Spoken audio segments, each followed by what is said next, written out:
but it's very hard for a leopard to be up and about and hunting and moving. I'm very surprised that she's as mobile and as active as she's currently being at the moment. Let's just check.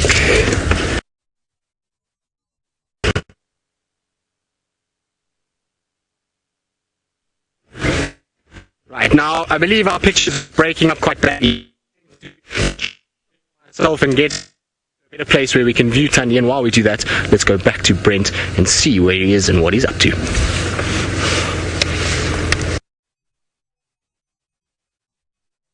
Mara, you know, like one does every average Tuesday. Is it Tuesday or Monday? I don't know. Or every afternoon, in our case. We have some more birdies. Looks like quite a big one. Yes, it is what I thought it was.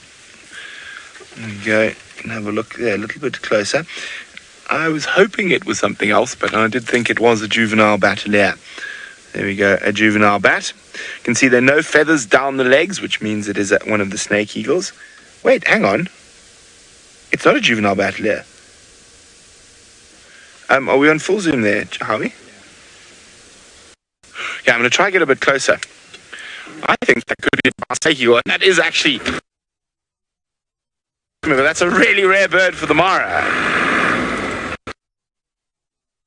Might not be a juvenile batelier. Hopefully it doesn't fly away.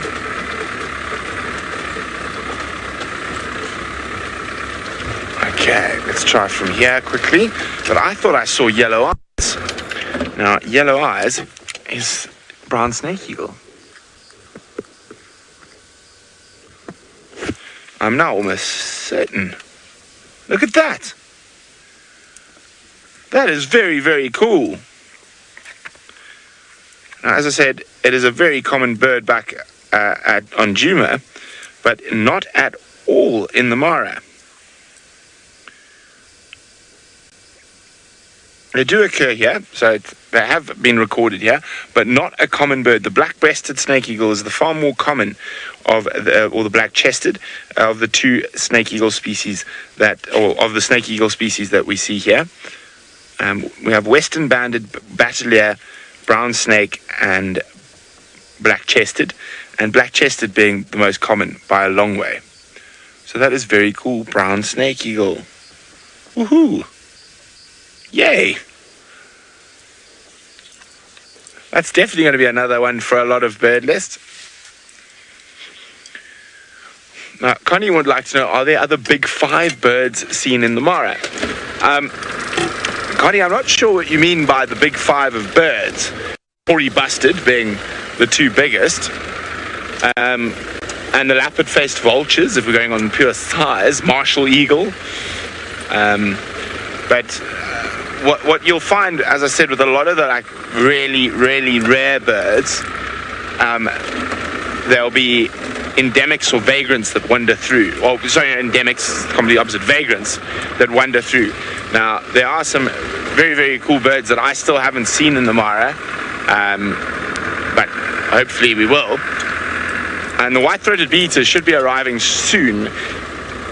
Jamie says she thought she saw one flash past her the other day, and that is going to be a definite awesome new bird for everyone. Let's see here. Bee-eaters.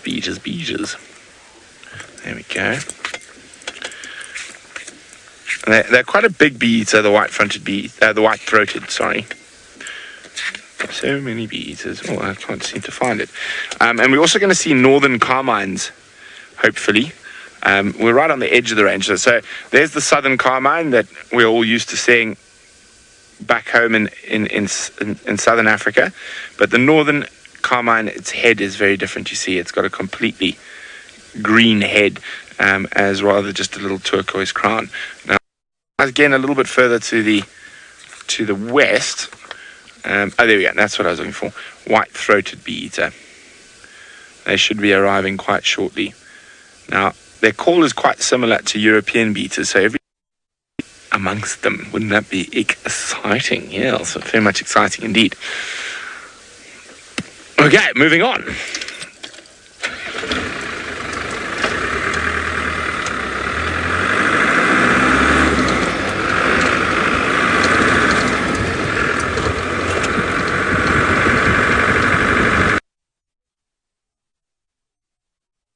his favorite cat.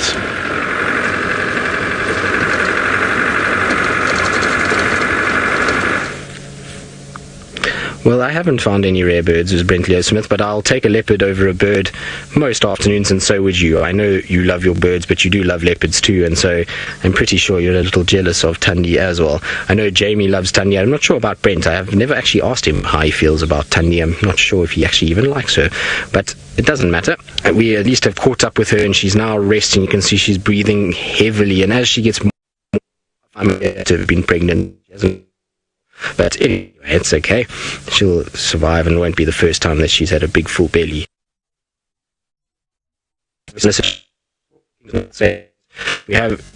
I'm surprised that she's moving as much as she is at this time.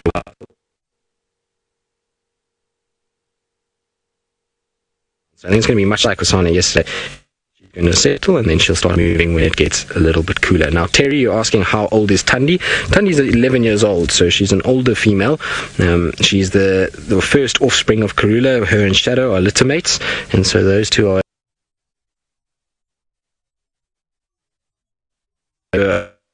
lots into Kruger territory. I suppose Shadow too. I mean, we're not more than, I would say, about maybe 700 meters as the crow flies from where we last saw Shadow, so it's not far at all, and both of them seem to have pushed right into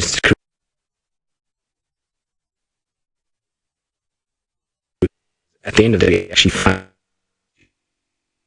of filled that gap of a female leopard in the form of Karula. And if she dens, I'm still convinced, and I've said it before, that when she dens, she's going to den somewhere on Djuma and hopefully in the Mulawati system. The more I see her, and the more she's getting pregnant, she's spending so much time here with Chitwa and those areas lately, and so that's where she used to den, and I would imagine that she's just bit of a meal. When I was flirting the trap for that young male, there was a bit of a scrub hair kill, but it looked quite old, so I don't know if that's from that, but maybe she had something small last night as well. Now, I do apologize that there is Brad breakup. Now, Chantal, I don't know if you want me to link away because you broke up yourself. I apologize is breaking up with you guys, and hopefully Tandy is not looking too retro in the pixelated breaking up of the picture. But anyway, while we sit here and we try and figure Well, welcome back. Unfortunately, I know Tristan loves a good leopard sighting, and I know he loves sharing it, but hopefully he gets that into a spot where he can share Tandy with you.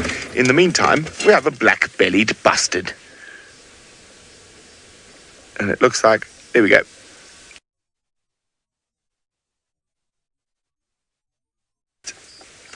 Advertising calling from the top of the termite mound, looking for a girlfriend. Come on, let's go again. Oop. And neck's getting stretched out.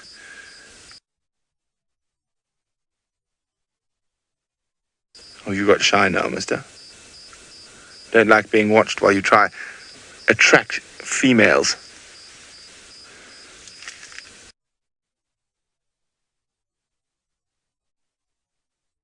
Whoop.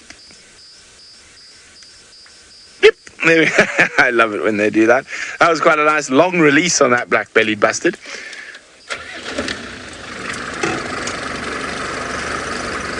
It is wonderfully still this evening. There's no wind. So it's quite a treat to just be out seeing what we can see.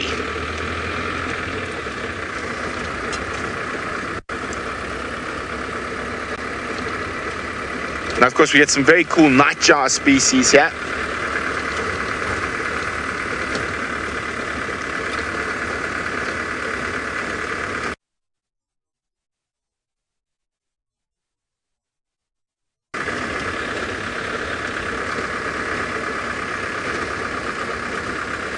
I'm just trying to see. Well, it sounds like Jamie is having vehicle problems, but she's still, and she's found a feathered friend that might fly away.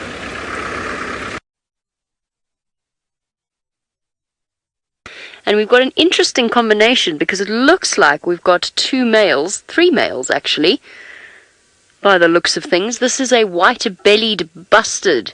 So you're very familiar with the black-bellied bustard and their champagne cork popping call. Now we've got the white-bellied bustard. I think maybe a new one for some of you if you haven't been regularly watching the drive. Been a female. I didn't get the best look at it, but we might have a little bit of competition here. Here we go. Definitely 2 males. That's shiny blue. And I'm just going to sit here. Maybe we've got some competition over a female. I saw a female earlier, not far from here. He seems to be wandering off on his own. Let's try go around this termite mound because this is very much getting in my way. We're just quietly. I of course, having a slight vehicle problem, have chosen the worst possible road to get us home. I didn't mean to. I ended up on the wrong one. And it's definitely rather bumpy. Oh, wait. What are you lot up to? All fluffed up.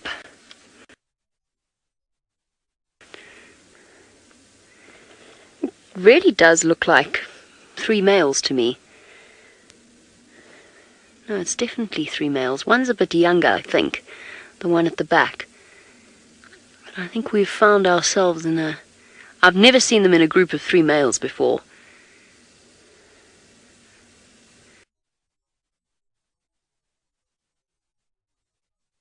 Thought it was a sort of a blue-grey colour. I didn't realise it had a little bit of iridescence to it as well.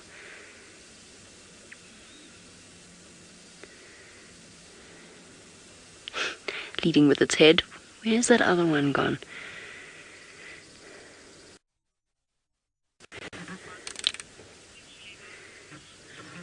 Philip, yes, bustards are sexually dimorphic. I'll show you a picture in a moment so that you can have a look. Not all of them are as clearly sexually dimorphic as others. So with the that there is a difference between the male and the female. The females are just quite a lot smaller than the males. There's definitely a little bit of posturing going on.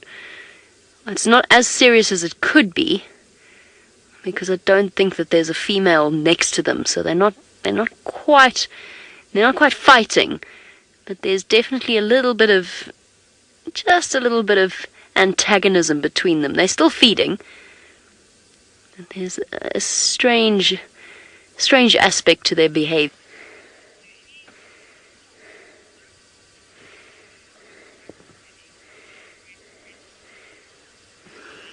So James, you're wondering about the mating display, and that's a very good question because, of course, one of the most, what would the word be? One of the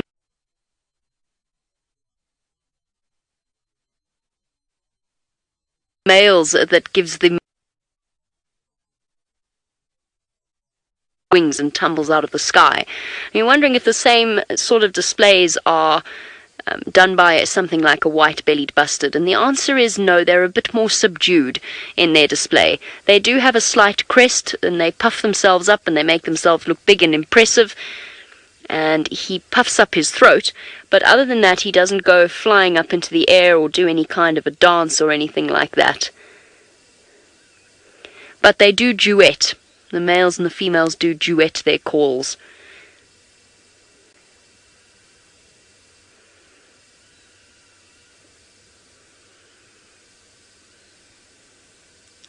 See, they're staying close to each other.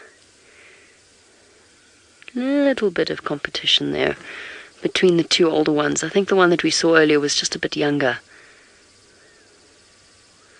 Where have they gone in... Oh, now I can hear a black-bellied bustard. Where have they gone in real life, Ferg? I can see them through the eyes of the camera. Oh, right. That would be about 12, wouldn't it? Yeah. 10 minutes to 12. Thank you. 10 minutes. I found them. Thanks. 10 minutes to 12 from my direction. Oh, flowers. Gone. And a Cokie Franklin thrown in for good measure. Becca, you want to know what my favorite bird is? I always struggle with this question because my answer changes pretty much every single time I'm asked. My favorite bird, if I had to really choose, is a black eagle or a Varose eagle, which I still haven't seen yet, but apparently does live around the escarpment that we stay near. So that is my favorite bird, but I struggle, and I always sort of talk about my top 5. So one of my favorite birds is the rose eagle. I really enjoy cinnamon-breasted buntings, and the reason that I enjoy cinnamon-breasted buntings is because they were Gracie's cinnamon bun bird, and that's made them my favorite ever since. So cinnamon bun birds and blue flycatchers have made it into my list. One of the little owl species, possibly the white-faced scops. Ooh, I'm not sure. It's a toss-up with the little owl species.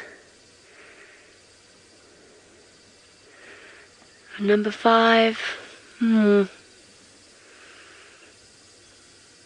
Quite like martial eagles, now that I've spent more time with them. No, shikra. I'm going with shikra. If I were to be a bird, I would be a shikra. Something small and darty. They're really enjoying the flowers.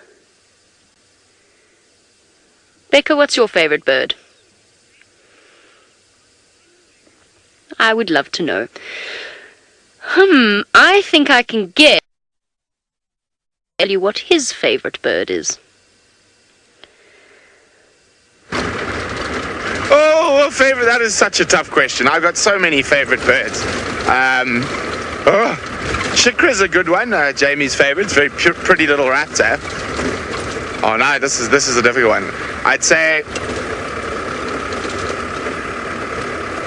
see, because you got your favorite birds because of their calls, you got your favorite birds because of how they look, you got favorite birds because of how they behave. So for me, there's lots of different favorite birds. I'd say one of my favorite birds, and unfortunately I'm an expert destroying electronic devices, so I'm on a very old school telephone at the moment that can't play you bird calls, etc. But otherwise I would. One of my favorite birds is a great blue turaco. It is the biggest of the turacos. Makes a hell of a racket, and they do occur in Kenya. So maybe Jamie might be able to play on her. And Jamie's very good at not breaking all her electronic toys. I'm an expert at it, however. So there we go. That is the great blue turaco. It's a massive bird, 75 centimeters in height. And when I was living in the Gabonese rainforest, we used to hear them calling, and really loud. Not the most pleasant call, but really loud, very distinct. Oh dear. Favorite birds. One of my favorite birds is an LBJ, a little brown job called an African broadbill. I don't remember where he is. Oh, we got another bustard somewhere near us. I can hear him. Bloop. It's about to happen. Broadbills. Oh, elephants having an argument in the distance. That's so that actually sounds like a female trying to get a young elephant to stop nursing, to weaning.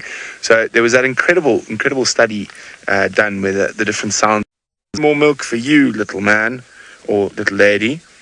There you go, 362. Now, as I said, he's an LBJ, but he's one of my favorites because of their behavior. I'm sorry, I am quite dyslexic, and I think I read the number backwards and double check again. I thought it was 362. I'm sure I said 362. 326. Whoopsie. Well, there we go. That is him, the African broadbill. Tiny little bird, very brown, nondescript, but they have a massive voice, and it's their display that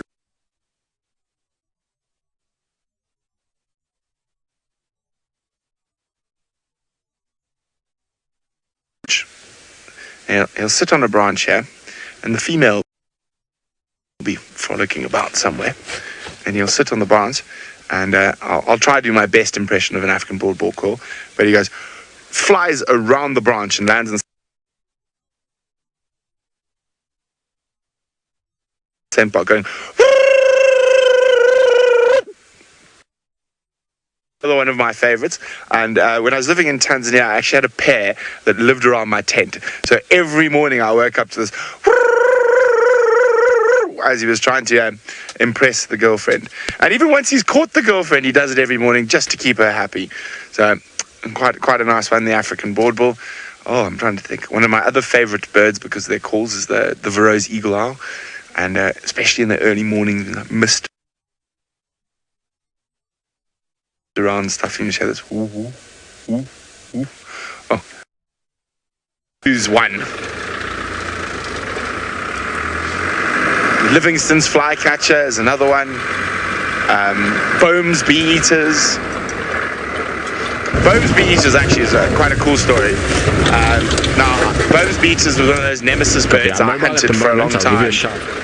I think I'm causing a traffic jam. I don't know, that I hunted for quite a long time and just missed seeing. I thought I heard a car behind me. It's quite far away. When I was, well, it must have been 20 or so, camp. And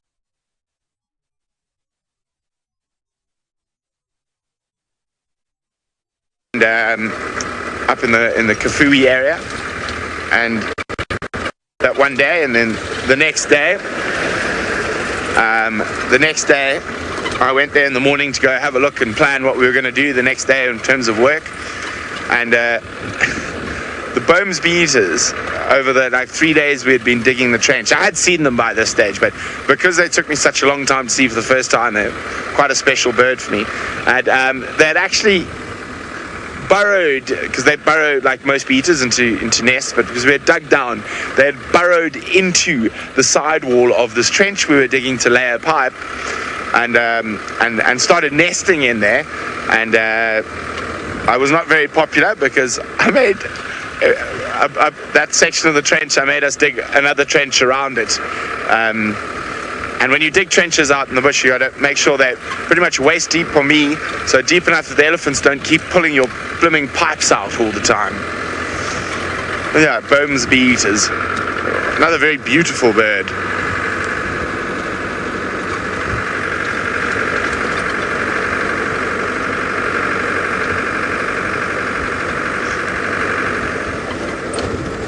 Okay, so guys, unfortunately it seems like the gremlins are out in full force this evening. We are going to be going to a technical loop for a little bit while our tech geniuses quickly sort out the problem. We will be back, don't fear, so bye for now. So we'd be back, and back we are. We're slowly meandering our way down towards the murderous Mara River. There's some rain up ahead as well. Hopefully we are able to avoid it.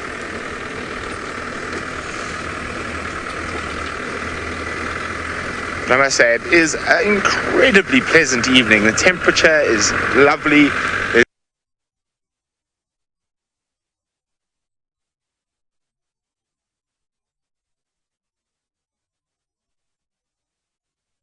Tristan, if anyone knows his leopards,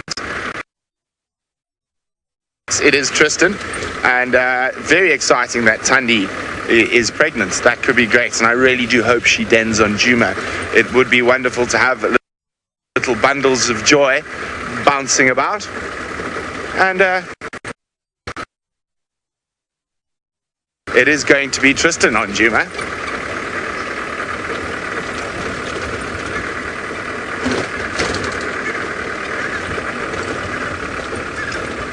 Now, where did it go? I can hear it calling. It's a white-bellied bustard calling, but it's in the long grass.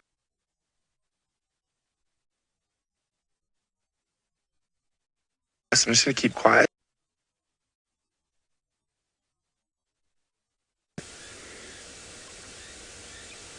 Of course, now it decides not to call. Not the most attractive call in the bush, but very, very distinct when they do decide to call. Watch, as soon as I start the car, it's going to start calling again.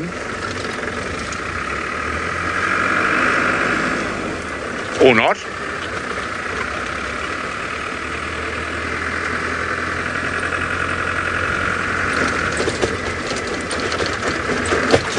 Oh, rockety rocks.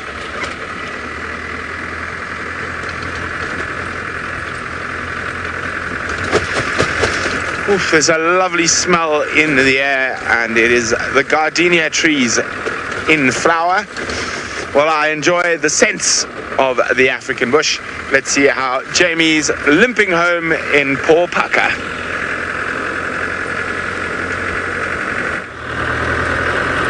We're doing absolutely fine. Sorry, I'm just gonna, hey guys, duck out of this person's way so he can take some photographs of the exquisite skies. I mean, Paka's still clunking away, but she seems to be going fine, so hopefully, now that we're on the main road, we should be able to get ourselves home. Look at that. Actually, it's that is particular on Ferg's camera work. I'm quite sure it's possible to capture fully.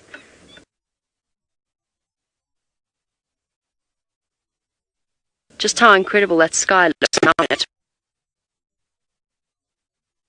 To get into trouble at the gates otherwise. Whee. But the sky that I'm looking at is actually across towards camp, and the colors of the clouds with the sunset are, well, extraordinary. It's really hard to convey. And lots of rain coming down as well. And a car disappearing off, racing on their way to the gate, having missed the closing time about 36 minutes ago.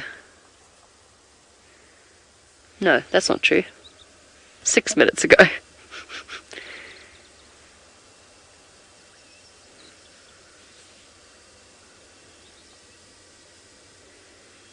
Very dramatic. I would say there's a good chance we're in for some rain. What do you think, Ferg? Tomorrow? I never know. I never have a clue what the weather's going to do.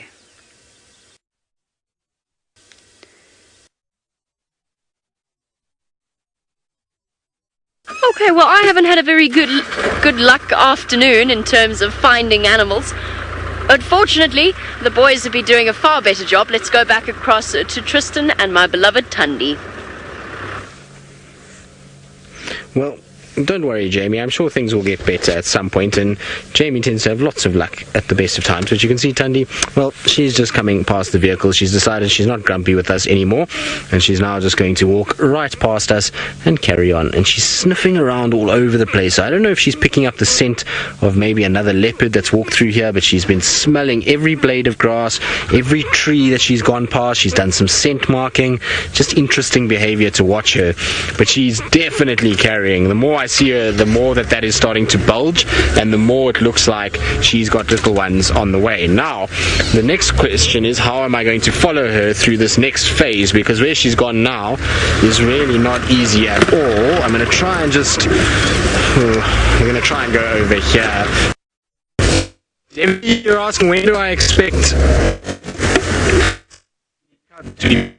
it's just been too low engine? No, we're not going to get over this yet without a bit of momentum. Hold on. No. So I reckon if we get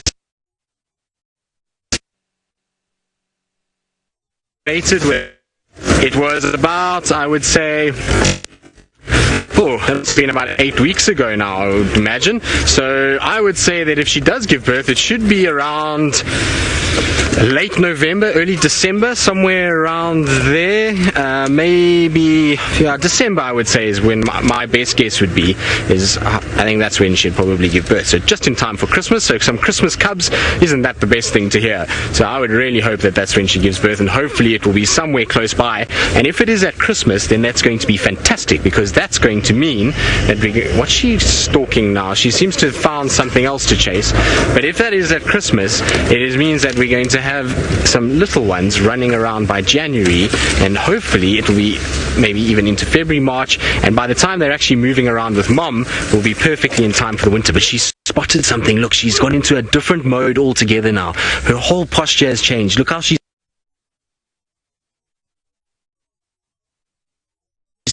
down too hard. She's I don't know what it is. Something up ahead of her. To really switch, you might find that she's been able to see something. So it might. Sorry about that, everyone. It seems as though Tristan's disappeared off your screens. That's okay. He'll be back again shortly. I'm sure it's just got something to do with the many gremlins we've been beating off. Of course, the reason that we've been so lucky is because we've got Taylor's little gremlin fighter in the vehicle with us, because I jumped onto Taylor's car. So we've got Maurice. I'm taking Maurice for a joyride. Hey? I didn't realize you were in here until I looked under my jacket. Where should we put you? There you go. There you go. Ferg's interrogating Maurice with lighting. It is Maurice, right? I'm not getting that wrong. Morris. Boris the elephant? Chantal, what's Taylor's elephant's name? It is Maurice. Ha, Ferg. I was right.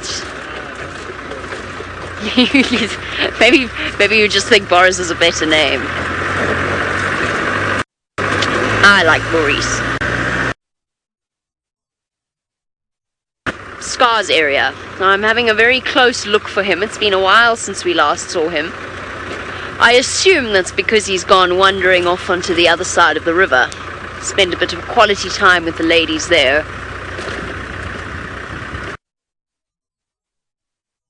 Might have gone across when it was quite empty, and then with all of the rain, he might have decided to actually stay that side, rather than getting his tail wet.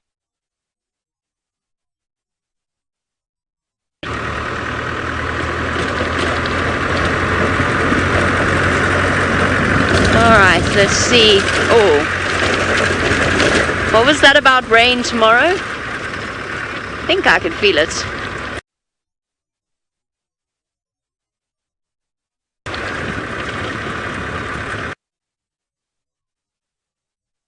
The arrival of nighttime means the installation of infrared.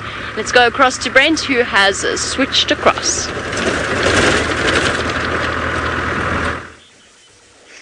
Hi guys, it's one of my favorite times of the day as we move from day into night. And we've got some very cool sounds going on about us. We've got the Coqui Franklin. I heard what sounded like to be... There we go. Can you guys hear that? Chup, chup, chup, chup, chup, chup, chup, chup, chup. I'll try to see if we can find one on the road tonight. We haven't done any nightjars properly in the Mara yet. But it's a chopping nightjar. I just got to, as I said, I'm still a bit rusty on my East African birds.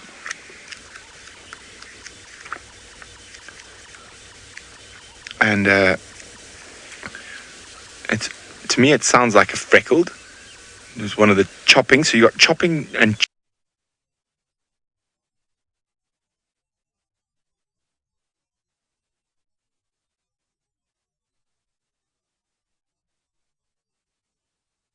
churring nightjars. So the chopping nightjars, the most common one is a freckled. Now I'm just trying to rustle barking. Bow wow, bow wow. And freckled don't occur here, so that saves that quite quickly. And I'm just trying to see what possible nightjars it can be quickly. Where we are at the moment. Ooh, that's very distinct. A little at the end.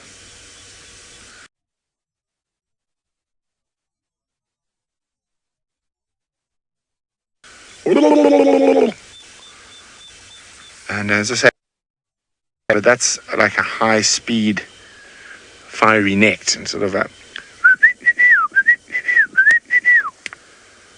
Okay. That is a very... I know I'm going to have to... it's going to drive me nuts that I can't... I'm going to have to go find out. I'm going to have to go listen when I get home.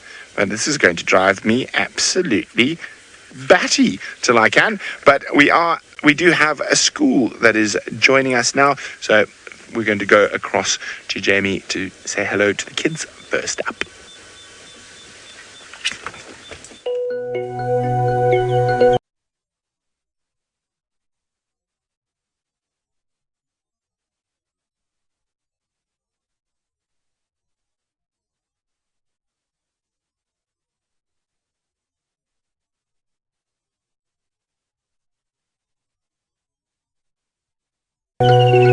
All of you kids joining us. Now, my name is Jamie, and this evening Fergus is not with us because he's quite shy. So maybe he'll give you a thumbs up if you ask a really, really good question. But just to explain exactly what it is that you're experiencing, we are live from Saimara, which is a place called the eastern coast of Africa. And you'll meet Tristan in a little bit, who is in South Africa, which is right down on a little bit ahead of you. Is night time. It's about 6:45 in the evening. It's getting dark here, and we're going to be searching for all sorts of animals to show you. But I can't do the safari all by myself, which means that you have to help me, and that means sending through the questions that you'd like to know about the different animals that we see out here. So we're in the proper wilderness. We see wild lions and wild elephants and all sorts of other amazing creatures, and you get to ask us questions that you would like to know about while we drive along. And because this is happening right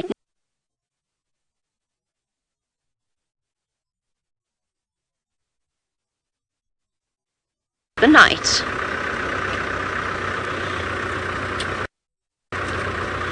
Now what I'm doing, and what you can see that I'm doing, is I'm using a light. I'm using a spotlight, and what Ferg is doing at the moment is he's fixing up the last installation of our infrared light. Now that's a special type of light that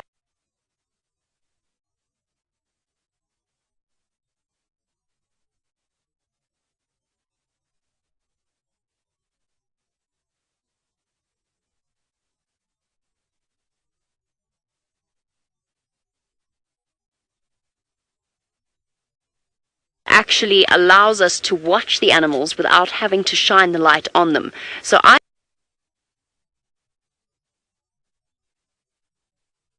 off in the direction, and the animals can't see the light. So there we go. So I can't see that light at all, but that's what's going to help us see the animals. And that's what we're going to go and search for. All set, Ferg? All solid.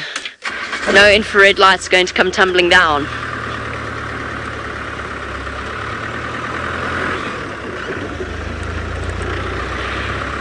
Now, I've been thinking that I'm going to go and see if I can find a different pride of lions.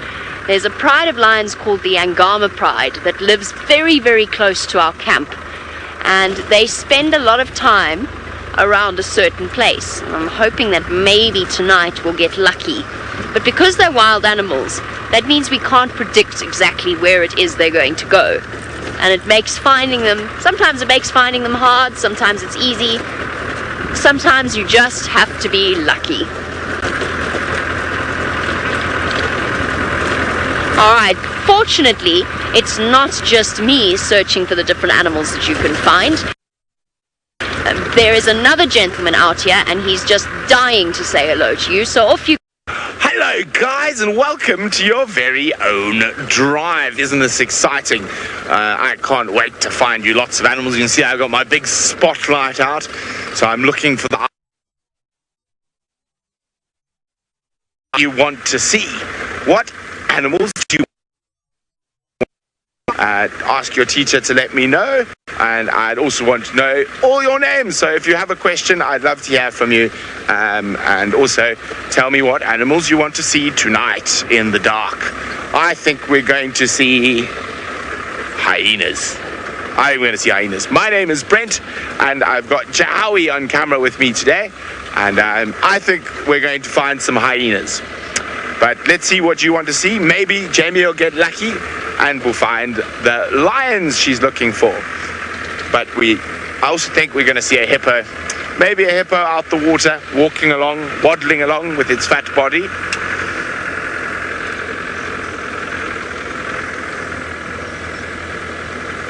go. Now, the thing is, this is 100% live, so the only way for you to test that is to ask me a question so I can answer it for you.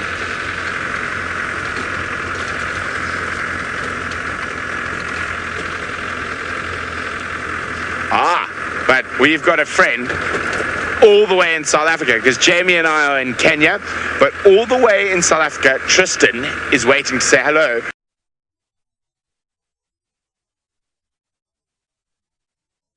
With one of the hardest animals to spot in the African bush. Just moving around the back of the vehicle. It's a very, very warm welcome to both Avoca West and John C. Mayers Elementary. I hope that you're going to have a wonderful time with us this afternoon. Remember that you can ask lots of questions and just give them to your teacher and they'll send them through to us. But as you can see, we've got a beautiful female leopard that is busy stalking. So she's looking to try and hunt this female. We've been following her for the afternoon, and she's a pregnant female, which means that she's going to have cubs in the next little bit. And you can see she's smelling and sniffing, and I wonder if she's not picking up the scent of maybe another leopard, and that's why she keeps sniffing. But just now she was stalking a big animal called a nyala. Now a nyala is a little bit bigger than a deer in the United States. After insects and various other things, so they like a lot. With her, very thick inside, it's going to be a little.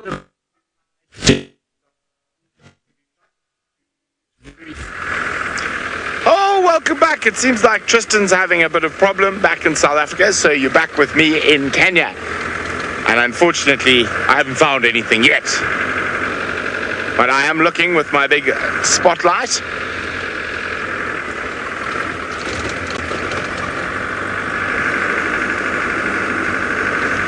As I said, I think I'm going to find hyenas around here. Hello, Mrs. Driver's class. They would like to see a cheetah or a lion. Well, it's going to be quite hard to see a cheetah in the dark. So normally what they do when it gets nighttime, a cheetah will try to find a nice open place to sleep. Lion. I think we might find a lion. Well, Jamie is looking for lions. I'm looking for everything.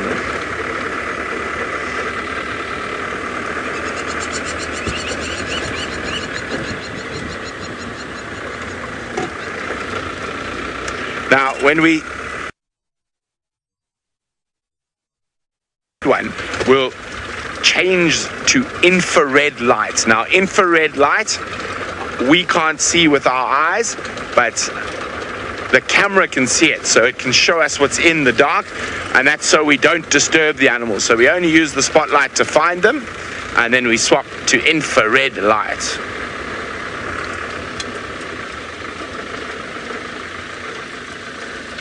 I think, is that a stump or is that a lion? Let us go have a close look. Julia is wondering, what is the temperature right now? Oh, Julia, I'm not sure. It's probably around 17 or 18 degrees Celsius.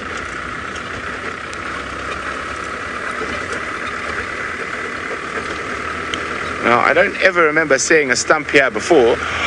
Oh, you guys are so lucky.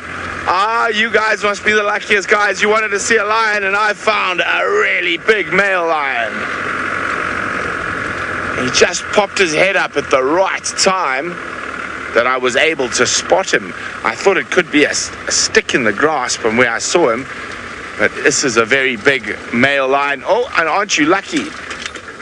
Oh, he's got a bit of a sore foot. Sorry, mister. Oh, there's a bit of dust around.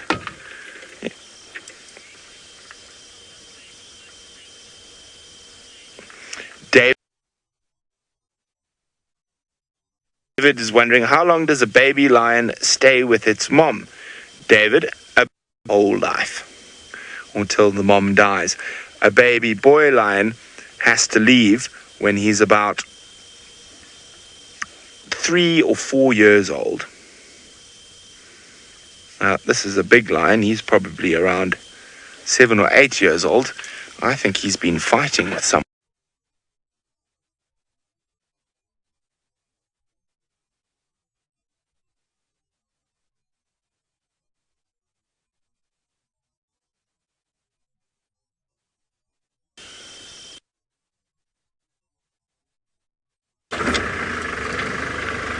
Kenan is wondering, how many hours does a lion sleep? A lion is the best sleeper. They sleep for about 20 hours a day. So I'm just going to try and get us a better view of his face. There we go. I'm a little bit closer. Now we switched to our infrared lights. So if I look out of the car, I can't see anything. I have to look on my little monitor that shows me the picture that the camera's seeing, so I can see what's out there in the dark.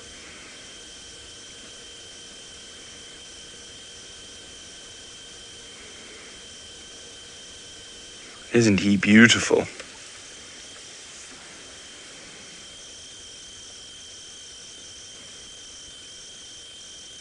Oh, he seems to be listening to something. Maybe not another lion around, because sometimes lions are in bigger groups. Now, we could get lucky and he might start roaring for us, so we're going to sit here for a little bit. But I thought someone was going to find a hippo out of the water, and it sounds like Jamie has. When I asked you which animals you think come out at night, I wonder whether any of you thought about the hippopotamus, because of course hippos spend their days in water and they come out at night. And the reason that they come out at night is because they've got very, very sensitive skin, but they have to eat. So they have to come out to eat the grass. But at the same time, it's nice and cool at night, which means that they don't have to worry about the baking hot sun. That's why this hippopotamus is out tonight. And you can see he's snuffling around in the grass. He's a little bit uncertain because he's quite close to us. And he's come closer to us. But you can see his skin is still glistening. So he's just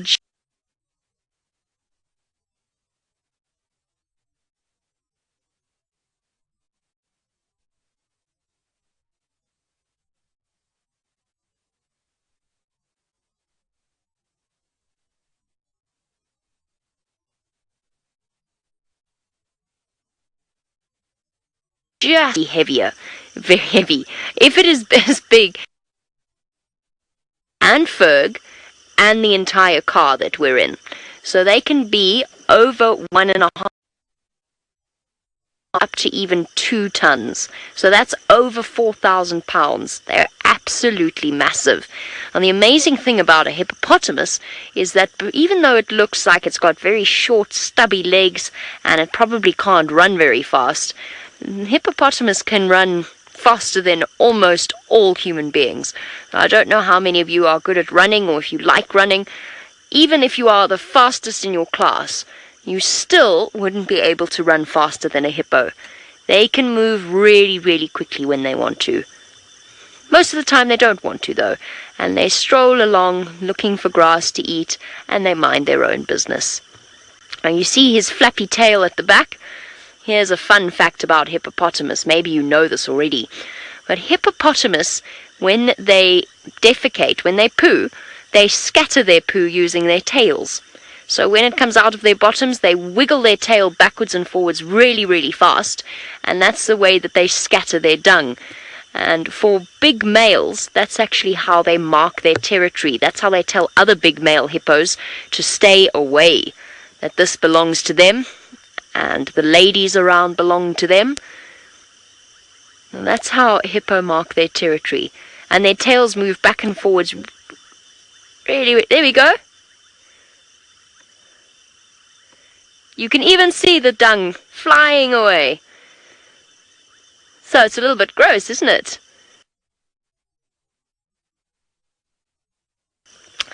Now, Maya, there you go. You have your answer to your question. All hippopotamus scatter their dung when they're in the water, but only a boy hippo or a girl hippo, that one, because he marked his territory on a bush, that one was a male. So easy to see, especially with a hippopotamus, because the girl hippopotamuses are almost as big as the boy hippopotamuses, so sometimes it's difficult. But if you look at the animal's behavior, that will tell you a lot about them. So it's not easy like with Brent and the male lion, because of course the male lions have the manes and the female lions don't, the lionesses don't. It's not so easy with a hippopotamus, but if you learn a little bit about the animals, then you'll be able to tell if it's a male or a female.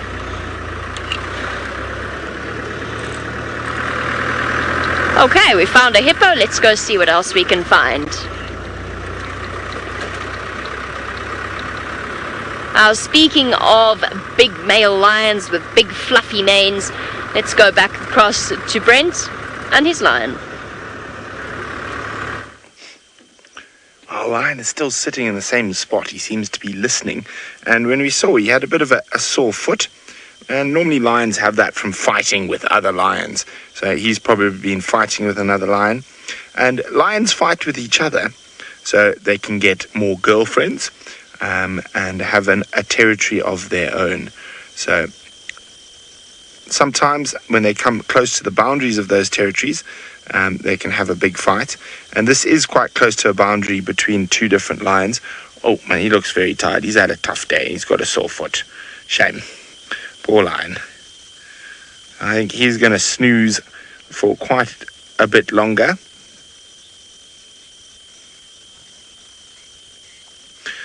Hi, David. David's wondering, how much food does a lion need per day? Well, lions don't eat 40 pounds in one single sitting. But to survive, they probably, on average, over a week, need about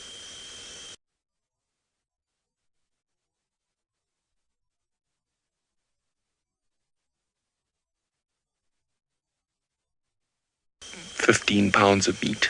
So he's going to be sleeping in the grass. He might get up and move, but lions do sleep for a really long time, 20 hours a day. So if you like napping, maybe you should be a lion. Daniel wants to know how strong is a lion, and the answer is very strong. Now, this could be a bit gross, but to give you an idea how strong a male lion is, if he was to smack you with his paw, he could take your head straight off your shoulders. That's how strong he is. Okay, well, let's leave the sleepy kitty and see if we can find some ones that are up and about and on the move and not sleeping. There are no other lions around him, so he might be going looking for his friends. So male lions often live in groups or going looking for his girlfriends. So aren't you lucky? You've seen a lion and a leopard. So let's go back and look at Tristan's leopard.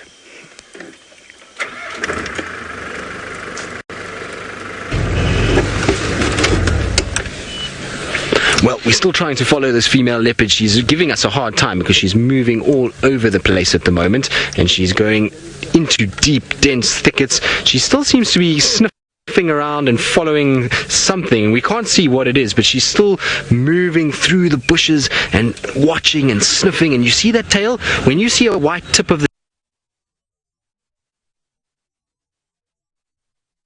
tail twitching like that, that means that she is twitching like that. That there's something going on. Now she's just gone behind that little thicket. She'll come out again now, and we're going to try and follow her as well. It's just we've got to wait for another vehicle just to move, because there is other vehicles that are here, and they're with people that have come all the way from various parts of the world to try and see these animals. So I'm just waiting for them to get out of the reversing area, and then I can get back and try and see if I can find her somewhere here. She's, I think, just stopped on the other side of that bush, and so we should be able to see her fairly quickly. Let's just get round so we don't need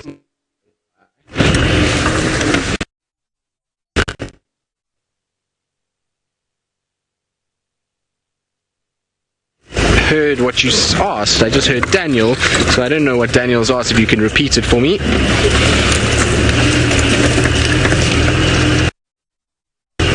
I don't know if you want to know how it is. Well, this leopard female, she is now 11 years old, so she's the world's between sort of the females between 14 and 16 years. So she's getting older.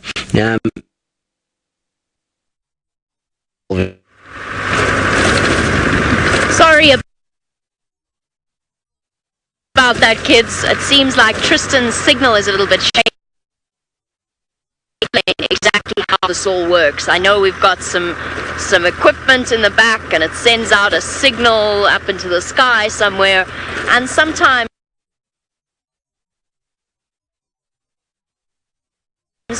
when you're in a dip off your screen and you're back with me. But isn't it amazing that you can travel basically halfway across? Now I'm still looking for something exciting.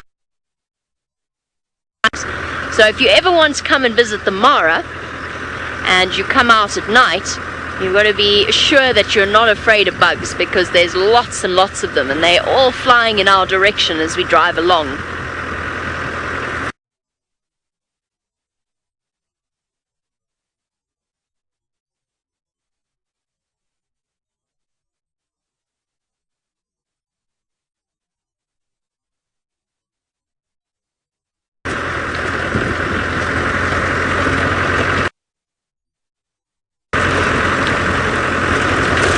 So what I'm seeing while I'm using my spotlight is the twinkle of animals' eyes. Now, most animals out here, except for primates and for elephants, have a very well-developed layer in the back that they see in the dark. All kinds of light that we are not. They've also got more of a certain kind of cell in their eyes. So there's a special cell in their eyes that allows them to basically see much, much better in the dark. So even if you ate all the carrots or all of the foods with vitamin A, you still wouldn't be able to see as well as a hippo or an antelope or a lion like the one with Brent. And that's because human beings, we're daytime animals. That's why we sleep at night. So that's what I'm looking for with my spotlight. And as soon as I see the eyes of an animal like an antelope, then I take my light away. And the reason that I do that is because somebody held a torch in your face. You know how you'd blink and you'd get all those spots in front of your eyes? And that would mean that for a little while, they wouldn't be able to them, because they're at risk of a predator. Something like a leopard or a lion would have a much easier time catching them if they can't see properly. So it doesn't last forever, but it lasts for long enough that it could potentially put them more at risk of an animal catching them. So that's what I'm searching for, and that's how we find animals.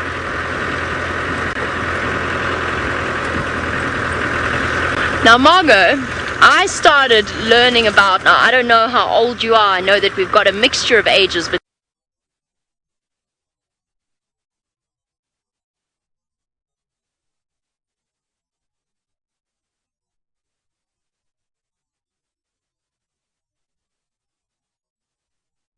and 10 years old.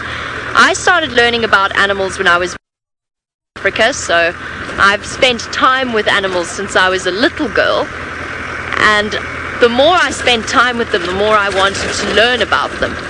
But here's the amazing thing: you don't have to grow up in Africa or cats at home, or maybe your friends have got pet dogs or pet cats, or maybe even a horse. If you watch and learn their body language, so what I mean by that is where their ears are, where their tail is, the way that their tail's moving, you know that when a dog is wagging its tail, it's happy. So you can learn from the way that those animals move. You can actually learn about wild animals as well, because wild animals have a lot of similarities. That doesn't mean you can touch them. You can't pet them like a cat or a dog, but you can work out what they're thinking, what they're feeling. So if you go up to a cat and its ears are back and its tail is because it's scared and it's uncomfortable. And the same applies with a lion. When a lion puts its ears back and it starts to thrash its tail, it's not happy. Woof, lots of dust from that car. Makes spotting things a bit more difficult.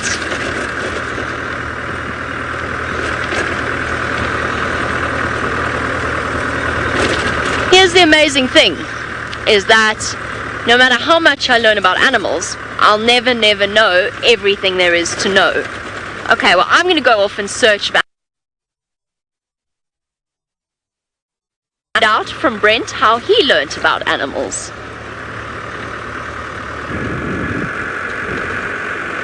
Well, we are still looking for animals. We've left that lion sleeping, and I'm hoping I'm going to find you a hyena next. That's what I'm looking for, hyenas. Or maybe some...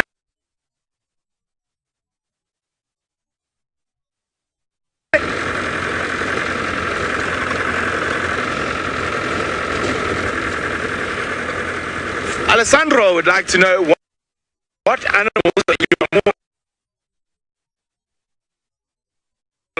your nocturnal animals. So I'll see if we can find some smaller ones as well. We have scrub hares, rabbit, but it's not. So the difference between hares and rabbits is that one has their babies under the ground in a den that is called a warren, and the other, which is the rabbits, do that. The other, which is hares, have their babies out in the open. And rabbits' babies, the mommy needs to look after them and feed them. They're blind, they can't move. Whereas a hare's baby is able to run really fast within about 3 minutes of being born. Or a bit longer than 3 minutes, but very quickly.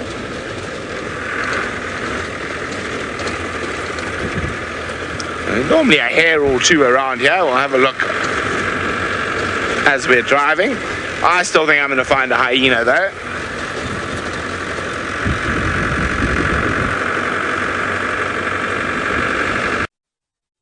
Riley wants to know, what do hyenas eat? Well, Riley, hyenas are carnivores, which means for meat, or they'll steal meat from other animals. So it all depends. But they are carnivores, so they eat meat.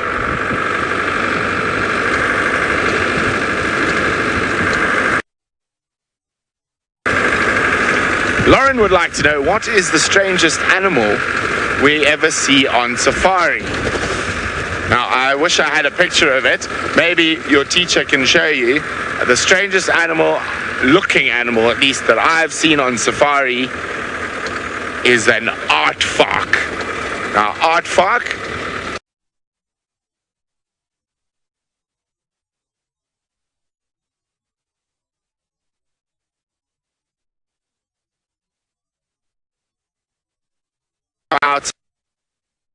aardvark is probably the strangest animal you see on safari, or a pangolin, which is a scaly anteater. Looks a little bit like an armadillo, but not quite. It's got much bigger scales, and it's quite a bit bigger than an armadillo.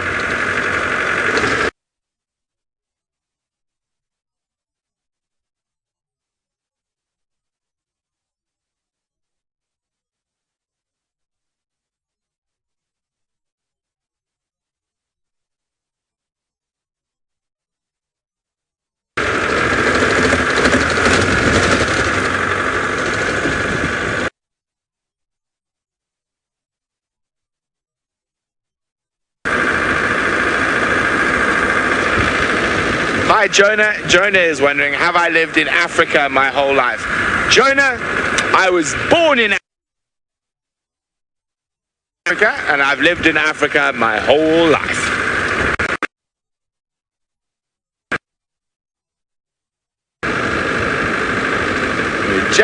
I think this is a good spot to start looking for hyenas.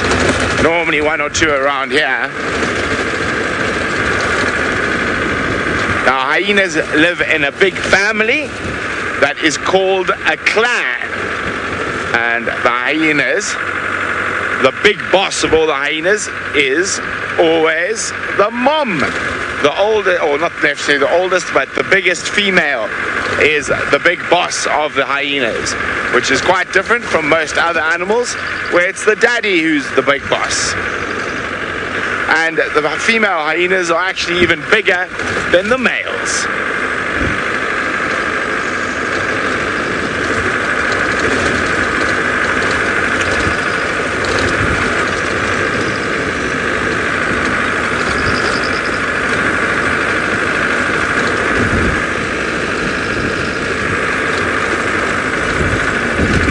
Could they be hiding?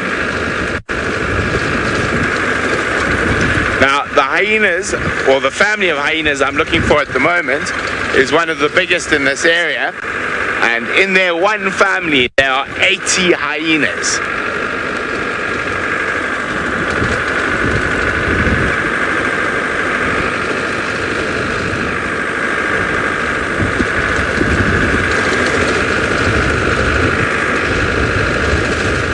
I'm going to keep looking for the hyena family while I do that. Jamie's still looking for the lion family. I am indeed. Unfortunately, I haven't had any luck finding the lion family, and it's starting to get really cold out. So I'm having to shout a little bit so that you can hear me, because I can hear it, well, I can barely hear myself talking. So we're going off in search of the lion prize.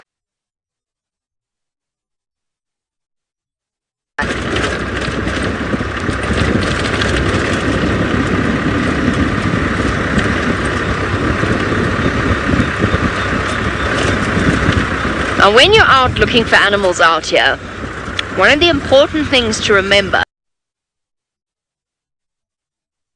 don't read the textbooks, so they're not always where you expect to find them. But there's certain animals where you can sort of guess where they might be. It doesn't mean that they're going to be there, but it does mean if you work out their behavior as well as the sort of the typical way that they hunt, where they go at night, you can sort of figure out where the best place to look is going to be. So for example, I'm coming up to a little bit of a forest. Now a forest is a good place for a leopard to hide. And it likes to ambush its prey, so it sneaks up on its prey. It is starting to rain a little bit. We are in the middle of the rainy season out here. It's raining a lot at night. So a leopard likes to hide away, so a good place to hide away would be around about in a forest somewhere.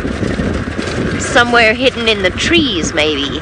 So what I'm doing is checking really carefully and going very, very slowly, because leopards are so well camouflaged that they can be quite hard to see.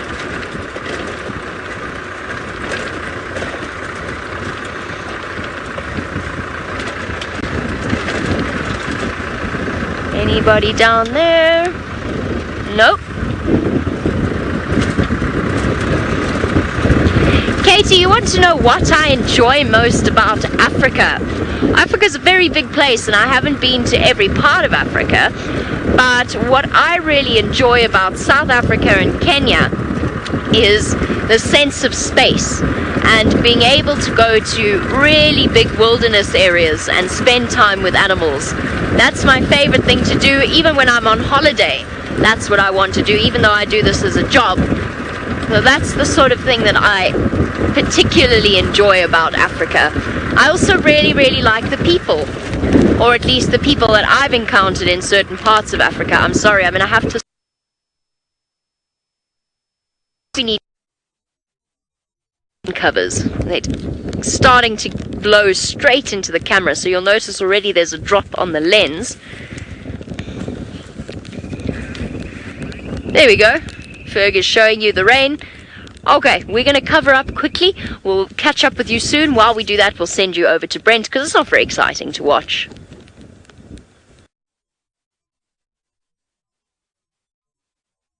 Me somewhere. That means if she's getting wet, I'm about to. Let's see. These hyenas have been hiding from me. I just said to Jahawi, oh, the wind started, the rain is coming.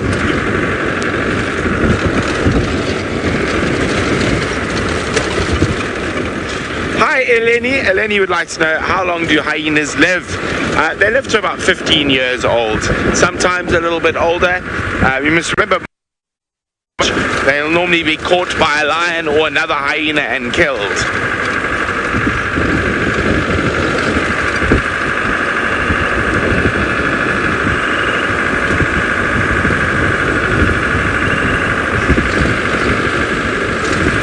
Hello, Maya and Julia. They would both like to know, what is my favorite animal?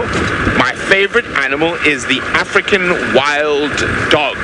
That is my favorite animal.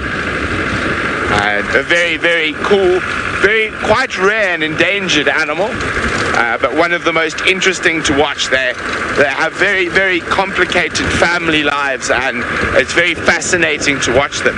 They're also very, very good hunters.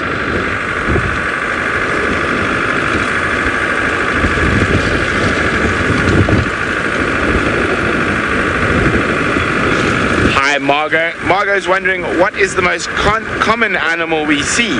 Oh, in the Mara, that's during certain times of the year it's wildebeest, but at the moment in this area the most common animal is probably the topi or the Thompson's gazelle, but there are quite a lot of quite common animals in the Mara. We also waterbuck, impala, and I'm trying to think, warthog. We see warthog, a lot of warthog. Now, warthog you don't see at night. They live under the ground in a burrow. So when it gets dark, they go to sleep under the ground to try and hide from the lions.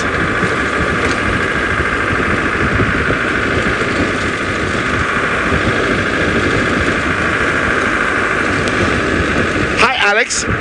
Alex wants to know, why don't the animals go after the car?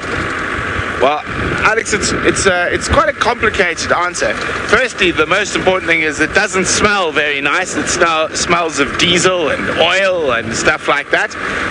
It doesn't move like an animal, and it's very big and very loud. So that would put off most animals. But the main reason is that they don't have an evolutionary response to a vehicle. So when I mean evolutionary, it means that lions have been like they are for about 500,000 years. And over that time, they learned to recognize certain things. And a car has only been around for about 100 years, so they haven't learned how to recognize a car as anything. So if you drive carefully and respectfully, they are completely fine with the cars as long as you don't go too close or try and chase them with the car.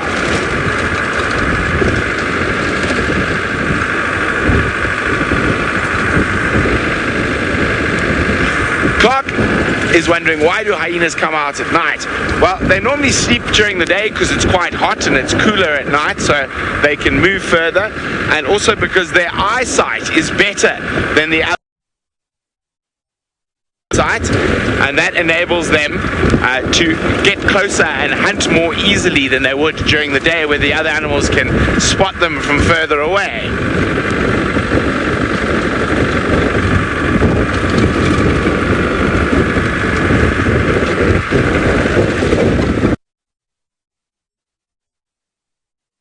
Hunted.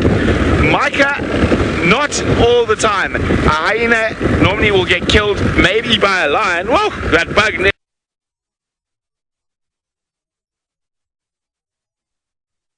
nearly went up my nose. It was a big one. There goes my microphone so you can hear what I'm saying. Did it go out of the car? Or did it stay in the car? There we go. That's that wind.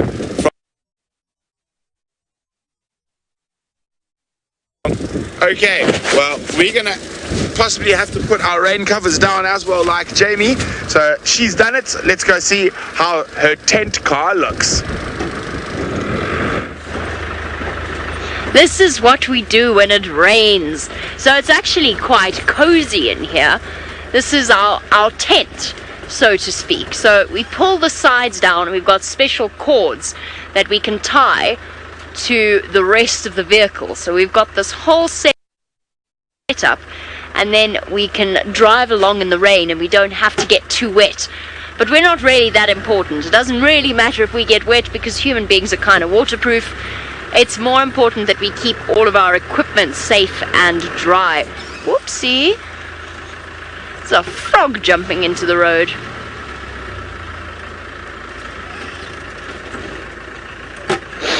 Luke, one of the rarest animals I've ever seen is an animal called a pangolin. Pangolin, maybe Brent's already mentioned it because he was talking about some of the strangest animals that you see out here. A pangolin kind of looks like a walking pine cone. It's got overlapping scales. It's similar to an armadillo.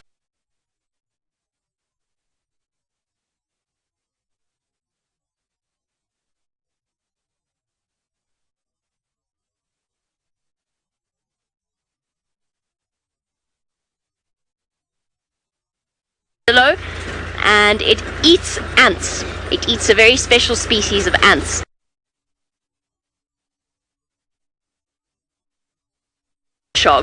But it's got armor instead of spines, so it's got these plates that help to keep it safe and protected, and they are very, very endangered, so it's an animal that you don't often get to see.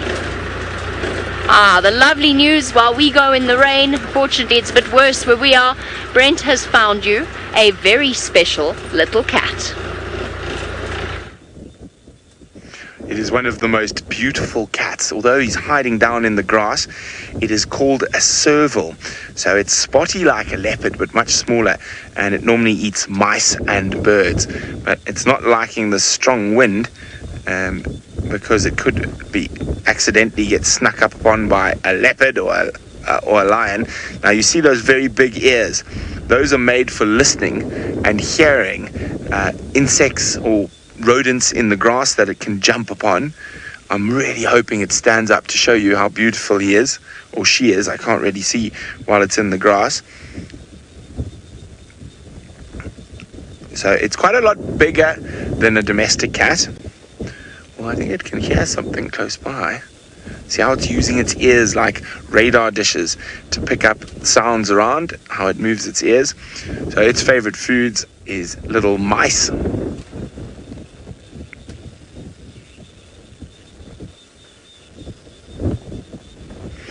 Mrs. Driver's class would like to know, have we had scary encounters with animals while on safari? Of course, I've been living in the bush my whole life. We do have scary experiences from time to time, but very, very few. Most of the time, if you have a scary experience with an animal, it's because the animal is more scared than you are. And you must remember that. And there are so many much nicer experiences than the scary ones.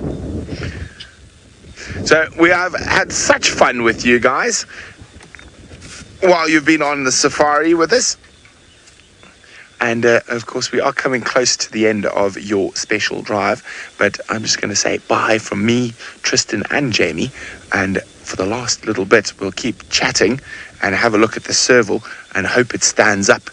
So, Eladi, as I was saying a little bit earlier, they eat mice, birds, and insects. And I think he's going to sleep and wait for the wind to die down before he goes out hunting. You can see those big ears. He's using them for protection. So from myself and Sammy the serval, because Sammy could be a girl or a boy, goodbye, and hopefully we'll have you on another drive really soon.